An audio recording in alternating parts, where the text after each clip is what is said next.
পদ্মলোচন ও পোড়ো মন্দির। গ্রামের শেষে যেখানেতে পথ গিয়েছে বেঁকে, ঝোপ জঙ্গল লতা পাতায় মাঠ রয়েছে ঢেকে। বন বাদারের মাঝে সেথায় ভাঙা দেউলখানি, কোন কালে যে গড়েছিলেন না জানি কোন রানী। বিগ্রহ নেই, পাতার স্তূপ, ধুলোয় ভরা মেঝে, ফাটল ধরা দেওয়ালে তার গাছ গজিয়ে গেছে। জনমানুষ যায় না সেথা, নিশুতি সে স্থান। বিগ্রহ নেই, পূজাও নেই, কে দেবে তার মান? সন্ধ্যাবেলা হঠাৎ সেদিন উঠল বেজে শাঁখ, শব্দ শুনে গ্রামের লোকে হলো হতবাক। শাঁখের শব্দ আসছে ভেসে পোড়ো মন্দির থেকে, চলল সবে সেদিক পানে পরস্পরকে ডেকে। কেউ কি তবে করেছে সেই মন্দির সংস্কার? বসিয়ে ঠাকুর করছে তাঁরই পূজার জোগাড়। অধীর হয়ে সবাই তখন ছুটে এসে দেখে, পদ্মলোচন একলা বসে ফুঁ দিচ্ছে শাঁখে। ভোঁ ভোঁ করে শাঁখ বাজিয়ে করল কেবল শব্দ। গ্রামের মানুষ বলল, বোকা, হলো বেজায় জব্দ।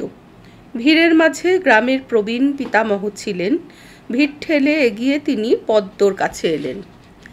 মন্দিরে তোর নাইকো মাধব, ওরে আমার পদ, শাঁখ ফুঁকে আর করিসনে গোল, কাজটি বেজায় ছেঁদো।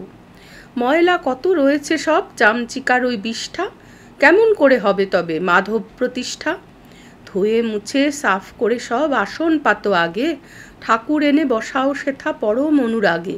তারপরেতে শাঁখ বাজিও, ডেকে এনো লোক, মন্দিরেতে মাধব আগে প্রতিষ্ঠাটি হোক।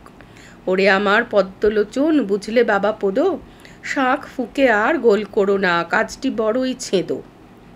ঈশ্বর লাভ আগে এবং লোকশিক্ষা পরে, গল্প বলেন ঠাকুর এটি বোঝানোর তরে। চিত্ত শুদ্ধ হলে তবে সেই পবিত্র মনে, ভগবান বসবেন এসে সেই সে আসনে। 11 জন চামচিকে হলো 11 ইন্দ্রিয়, পঞ্চকর্মেন্দ্রিয়, মন আর 5টি জ্ঞানেন্দ্রিয়। মনের মধ্যে থাকে যদি সেই চামচিকা বিষ্ঠা, হয় কি তবে সম্ভব সেথা মাধব প্রতিষ্ঠা? লাভ নেই তাই বাজিয়ে শুধু ভোঁ ভোঁ করে শাঁখ, আগে চিত্তশুদ্ধি হোক, অপবিত্রতা যাক।